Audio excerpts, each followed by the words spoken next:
Welcome to the New Abbey YouTube channel. We are a Jesus community telling the biggest story of God in Los Angeles, and we're excited that you're joining the conversation with us today. Enjoy. Don't worry, it only gets better from here, I promise. Okay, so this morning I'm really excited to have a conversation with you all about love, which is something that is fundamental to what it means to be a person who is making meaning of life through the life of Jesus. And so before we jump into that, I have a question for you all. That's how this works, right? Okay, it's been so long. I'm like, I have a question. A few of you looked at me like, you do? And I was like, oh, we still do that? Okay. A question for you all. It's a really simple, shouldn't take long. So grab a few people around you and answer this question. What's the meaning of love? Or what's love got to do with it? That was a missed opportunity, but it's fine. I'll be back in a few minutes. This place has gotten fancy. There's like a countdown clock for conversation. It used to just be like, how much more time do you need to prep your sermon in the corner? And that's how long you let people talk for? I was like, well, I'm on the clock. It's okay. I prepped. Okay. So I am really excited to have this conversation this morning because it's about something that is so fundamental to this journey that most of us are on or have been on or keep returning to. And so we're going to find ourselves in the book of John. I'm going to read it, and then we will get into a conversation. It says, "My children, I will be with you only a little longer. You will look for me, and just as I told the Jews, so I tell you now, where I am going, you cannot come. A new command I give you, love one another as I have loved you. So you must love one another. By this, everyone will know that you are my disciples if you love one another." Okay, show of hands, who grew up pretty evangelical? Yeah, okay, wow. More evangelicals than college students for sure. So this is a familiar one, right? And I was excited to get it. So I love the beginning of this. We're saying hey, I'm not gonna be here much longer and don't look for me. And then it goes on to say I'll know you're my disciples by how you love, which is don't look for me, look for what I represent, right? And that's been a very important concept for me over the past year in this journey I've been on, right? Of moving and COVID and so much life transition. I know I'm not the only one. This has been a wild 18 months. And at one point, I feel like I just need to put a lot of my understanding of God and the Bible and Jesus and faith and spirituality, I need to put it all down, and I need to see what's still there. And I need to put it down in a way I never have, and that was vulnerable and weird, but not that hard because we were stuck in the house anyway. So you went through every existential crisis that you could from every understanding, I started reading Descartes at one point. It's I think, therefore I am.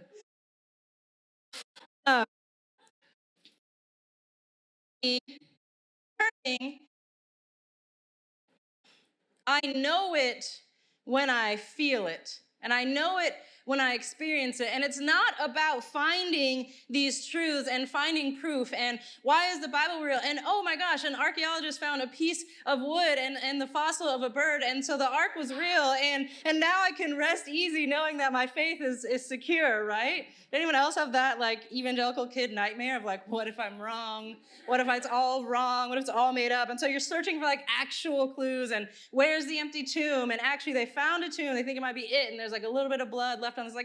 That doesn't, stop looking. Stop looking for these things. Stop arguing with me about these things.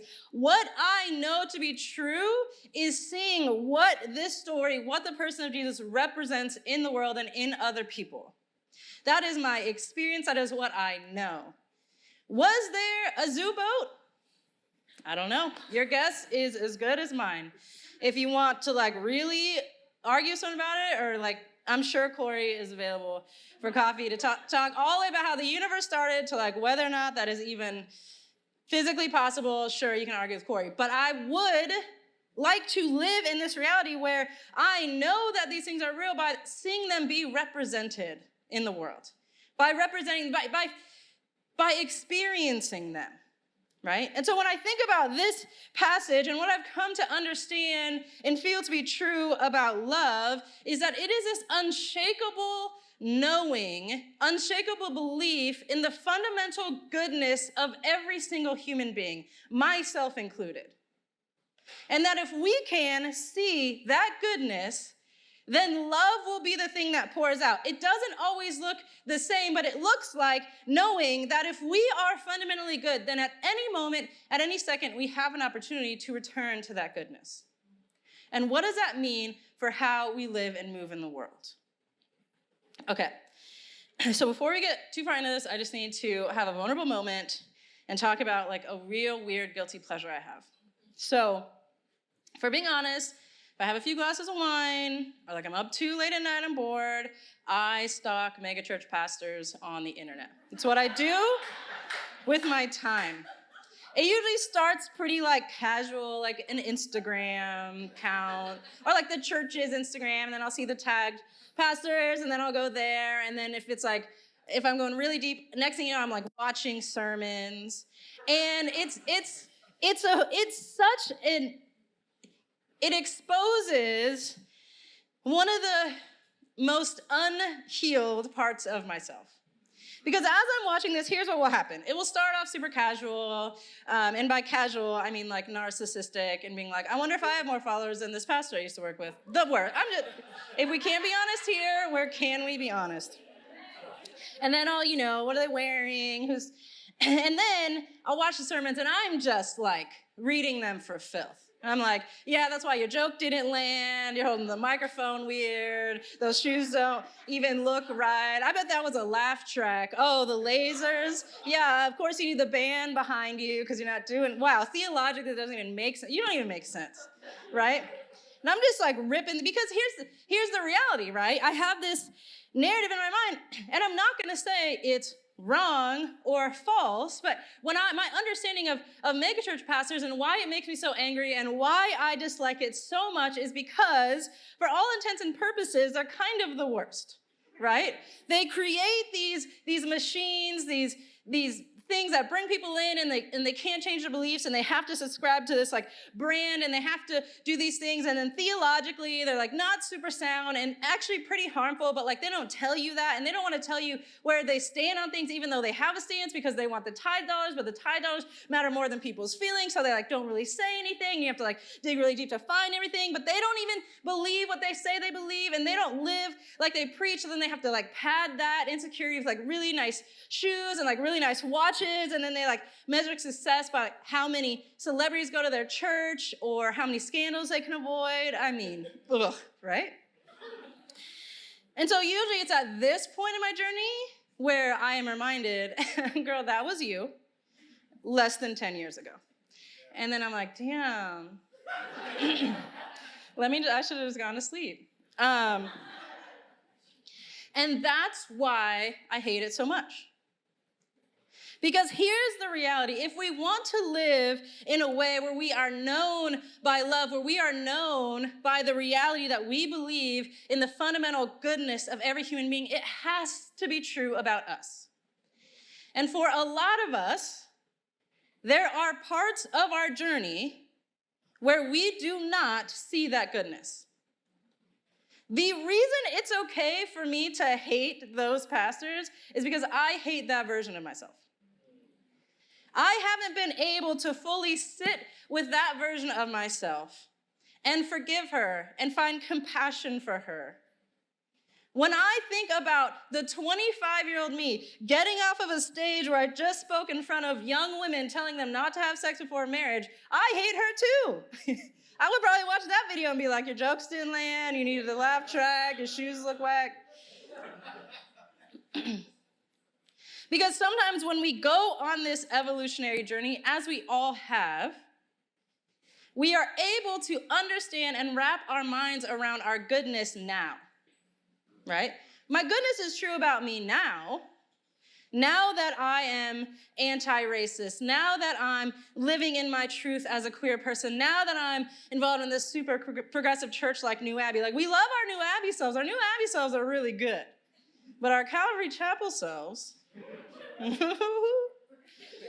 was telling Sammy, I was like, forget inner child work. I need to do inner evangelical work. Like, I really need to get sit with her and be like, girl, what do you need, right? How do we have to have this conversation? But it's one of the most important things we can do is to love and find the goodness and remind ourselves of the goodness that existed in all of the versions of ourselves. Because it will fundamentally change the way that we find the goodness in the people who are still there. Because the goodness was true. If it's true, it's true. And at any time, we have the invitation and the opportunity to return to it. And you know how I know I'm not fully past that point? Because sometimes, let me tell you what I think about. I think about the pastors I used to work with. And I say to myself, okay, if I woke up tomorrow and they all came out as affirming, and they're like, we were so wrong, and we want to have this big inclusive space, and they're like saying all these things, still there's a part of me that's like, no, you don't get to change. You are who you are forever, right? And that says way more about me than anything. That says there are parts of me that I don't still believe are good, even though that was me. I went on that same journey. I got to accept the invitation to continually return to my goodness, to continue to evolve, to come home to myself at every turn. And it's been the most beautiful thing in this current version of myself. I'm obsessed. I love her. She's everything. I mean, she's giving you what you need to be given, right? But her, we've been working through it, right? And here's where I go sometimes, and here's what I hear, and here's what's tricky. So because sometimes I'm like, we have to believe in the goodness of these people. I have to believe in the goodness of people who believed like I did, okay, a few years ago, that everyone has this opportunity to return to their goodness. But what does that mean for the reality that there are harmful systems? And these people weren't just like evolving humans, but actual people are losing their lives. They're getting hurt. They're being traumatized. Bad things are actually happening. And how do we balance the two? And I think that is what Jesus is talking about. I think there is a reality that we have drawn a line somewhere between fighting oppressive systems and spreading love. And there was never meant to be that line, but rather the most radical parts of Jesus is him saying, can you smash the patriarchy? Can you fight homophobia? Can you go against white supremacy? Can you attack all these systems? Can you attack all these oppressive? Can you do it all and resist the hate? Can you do that all without hating someone? That's what I'm asking you to do. I'm not asking you to love everyone, and that means be passive, and you never speak up, and you never do these things. No, I'm saying, can you fight these systems and not hate? I think in the question of, do we fight oppression or do we spread love, Jesus said the answer is yes. Right? And I say this all the time. I don't think that being in touch with our journeys and in touch with our goodness and other people, it doesn't change the work. I think it just changes our approach to the work. We don't take our foot off the gas. Listen, I'm a queer Black woman in America. We're not taking our foot off the gas. We need to disrupt these systems. We need to overturn these systems. People need to be held accountable. But what does that accountability look like? Does it look like me understanding I don't want these mega church pastors to be taken into a town square and read for filth? Sometimes. At my best. I want a system of accountability that can offer them the invitation to return to their goodness, to return home to themselves, to evolve in the same kind of invitation that was offered to me through accountability, through really hard conversations, through whatever it is, right? How do we offer that to people and change our approach to the work without changing the work? Some of these systems are, I don't need to tell y'all the damage that has been done. But how do we, in finding our own goodness, allow ourselves to extend that invitation in a way that both fights oppression and resists hate? Because I do believe that our resistance to hate is the greatest act of resistance that we have. And that's the hardest one. You know what I love? This is my favorite thing. I love the internet, not popular opinion. But there's something funny that happens on the internet which I have fully been a part of. Like, have you ever learned something and then 2 hours later, you're like in the comments, like teaching everyone? You're like, you've never read blah, blah, blah, but it's a book you just ordered. Like, it hasn't even gotten to your house. I'm like, you haven't read this book, right? We like it. Literally, have you ever had someone get mad at you because you just found out about a band that had already existed? It's like this weird thing. Like, we went to the Her concert last night. Shout out to Her. And yeah, we were talking about music on the way there, and there was like an artist mentioned. They're like, oh, do you like so-and-so? And they're like, oh, I never heard of him. You never heard of him? Like, just mad. You know what I mean? I'm like, what? Can we acquire new information and then act accordingly? Right? Because is that a thing that we are able to do? Right? But there's something in us that wants to, as soon as we change or as soon as we evolve, just burn those things. And now we're this person. And now I've only ever been this person. Right? And I think if we want to represent what Jesus is telling us to represent, if we want to represent a world where there is not a line drawn between fighting oppressive systems and loving people and seeing their goodness, then we have to come to terms and do our own inner work of whatever version of ourselves we creep on the internet. It doesn't translate to probably everyone, but that's my personal one that I do. Okay, so let's talk about drag queens. Because I can't have a conversation that leaves without talking about how much I love drag queens and how they're probably the most important people in our entire society. So in quarantine, we were late adopters, but we got obsessed with RuPaul's Drag Race. Any Drag Race fans in the house? Yes, okay, great. For the rest of you, you got seasons. There's 13. You could catch up. And so we got like really, really obsessed because we've all been in our house and we've watched more TV than we've ever watched in our entire lives. And I don't know what that's going to do to us long term, but we watched all RuPaul's Drag Race. And then we went to like Drag Race UK and then like Drag Race Down Under because we've watched all the seasons. And I'm like very, very much obsessed with these queens. And so everything about the show is perfect. And I'm sure 90 more sermons from me will come out about drag queens. But there is something so beautiful and magical that started happening to me when we started watching the show, which I wasn't expecting. Because you see these queens and their talent and their charisma, uniqueness, nerve, and talent for my Drag Race fans, in everything that they're doing, and you're watching the show and it's entertainment. But then something started happening to me. Is like at certain moments I started to feel uncomfortable. And I was like, yes, what is that? What are you hitting on, right? Because the reality is, when you see someone so outwardly live in a freedom that doesn't exist somewhere in you, it excavates it quickly, right? So I'm watching these queens, and I'm watching the show, and there's parts of me that are like, huh, right? Or like, what do I think about gender? What am I still holding on to? What parts of me aren't free? What are they excavating in me that I don't know about, that they're inviting me to a new level of freedom in, right? And that's why I continually believe and will believe for a long time that drag queens and non-binary folks, gender non-conforming trans folks will be leading the way. And we owe them such a debt of gratitude for the way that they show up to say, oh, you thought there was a line? You thought there were lines? I don't exist, and while you're spending time trying to put me in a box, I've just transcended. And I'm out here doing death drops on stage and collecting all the dollars while you're still trying to put me into a category. It's so beautiful. I get chills just thinking about it. Watching someone say, here were the boxes you thought you were given. I just transcend all of them, and I'm living in that. What does that do for you? When we see people living into that, it gives us the opportunity to live into it ourselves.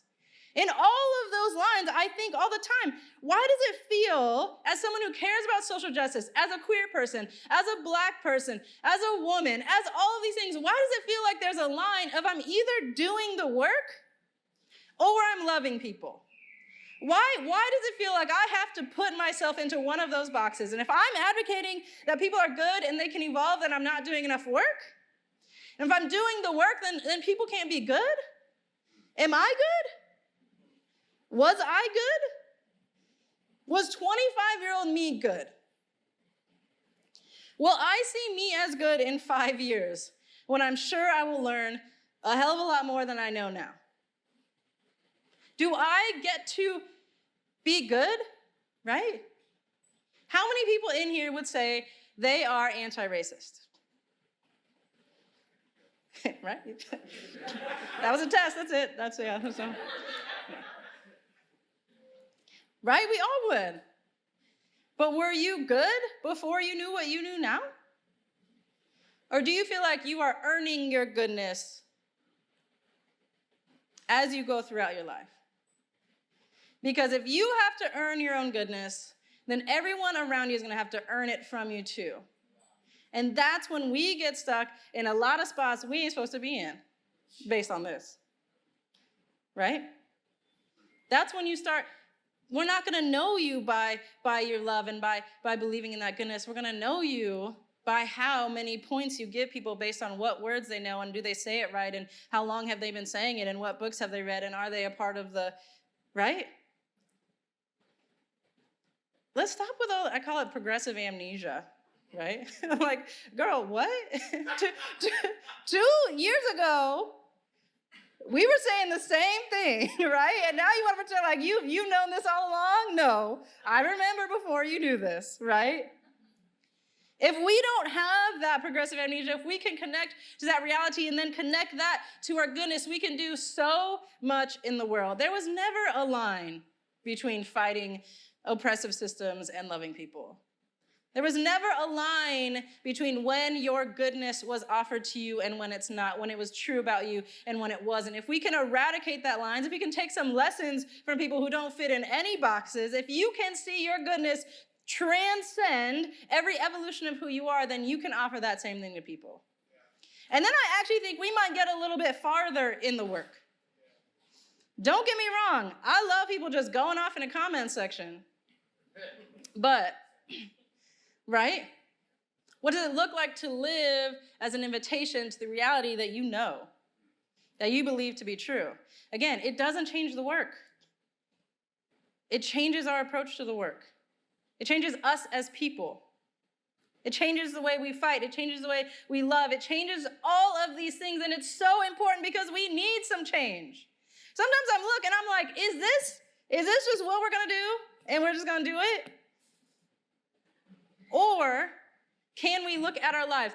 I literally sat down, and we stayed with a friend 2 nights ago, and we've been friends since I was 17 and she was 18. So girl, we have seen it.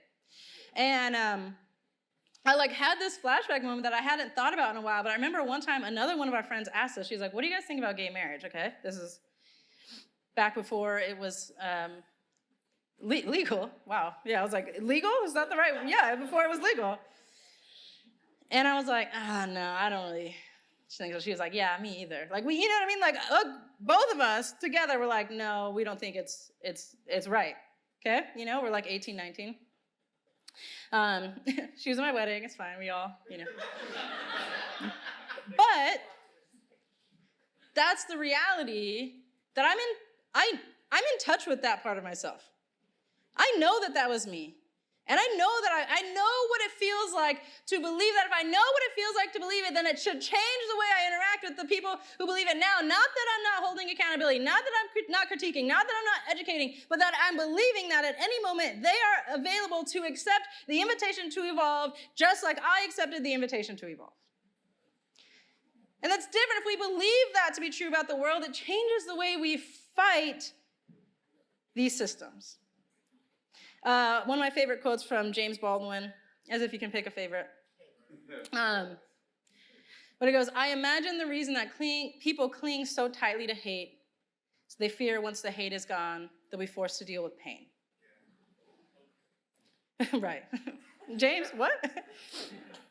I imagine the reason people cling so tightly to hate is because they fear once the hate is gone, they'll be forced to deal with pain. And that is the best place to start to get yourself in a position to be known by how you love other people. To deal with your own pain that is under all of our hate. To sit with my inner evangelical self and work things out to a point. Do you know how painful it is to know that I had friends come out to me and I said the wrong thing. I did that. That is painful to me now to remember. I was an RD at a Christian college with a dorm of like 250 college-age girls. It is painful to me to think about conversations that I had with them that were so skewed on so many levels. That is painful. That is a painful reality, but it is one that if I can keep in touch with, then I pray to God it changes my approach to people, to the work, and that I can start doing this and be known by what I represent. I will find Jesus by what I see represented, by what I represent, not by how many people have to earn some kind of badge and get to a place before they are good. And that's painful, and I don't think that's bad. I think connecting to that is the single most important thing I do in my work, is by remembering how much I hated that. And then sitting with her and remembering that at that point, my goodness was also present. And how do I reconcile that? That's the messy work. None of this is easy. None of this is clean lines. It was never supposed to be clean lines. That's not what we signed up for. You can find the clean lines at Calvary Chapel.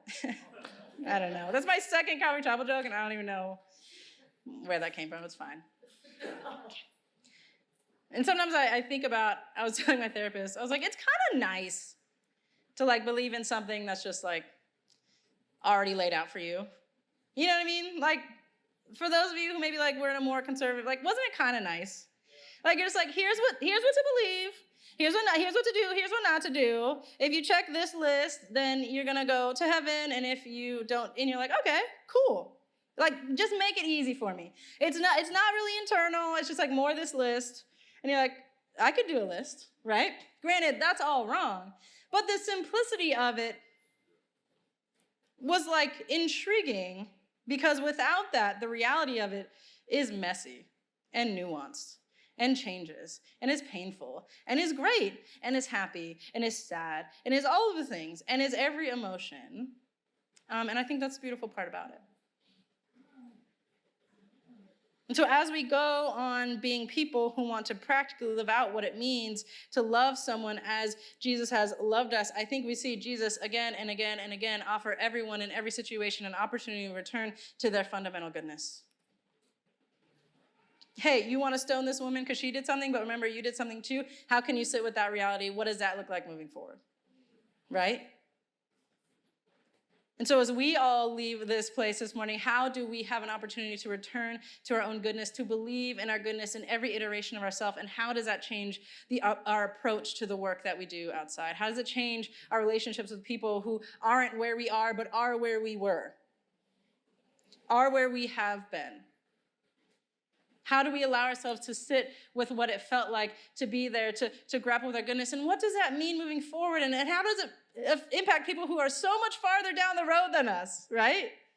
I was just saying the other day, I'm like, I used to be radical because I believed that men and women were equal. And it was like, whoa. And now people are like, you believe in gender? I'm like, oh, okay. No, cool, yeah, no. I get it. The needle's always moving. It's always going to be moving. There's people out here, there's people back here, you find yourself in the middle, and you have to reconcile your journey, and you have to keep that in mind as you interact with other people. And I think that will get us much farther in our journey to trying to create what Jesus wanted to create, which was this world where these lines don't exist, and there's no hierarchy, there's no oppression, there's no, there's no top and there's no bottom, but there's no, there's no oppression. Everyone is available. Let me get out. I gotta get out of here. What's the word I'm looking for? The first shall be last. Whatever. You got the point. Ruined my flow, but that's the point, basically. But it is. I think Jesus is one of the most radical teachers that we could ever learn from. Not in the ways of, these miracles and these things, right? In the way of, I'm going to propose a counter narrative to fight every oppressive structure and system, and I'm going to do it all while resisting hate. Man, if we could be a part of that, I'm down, but it takes work. It takes confronting pain. It takes confronting journeys. So that's kind of a bummer to end on, but I'm done. So I love you all, and I forgot how it ends. Oh, that's right. Okay. I have a question for you all. What version of yourself do you need to believe is good? Grab the same 3 or 4 people and discuss.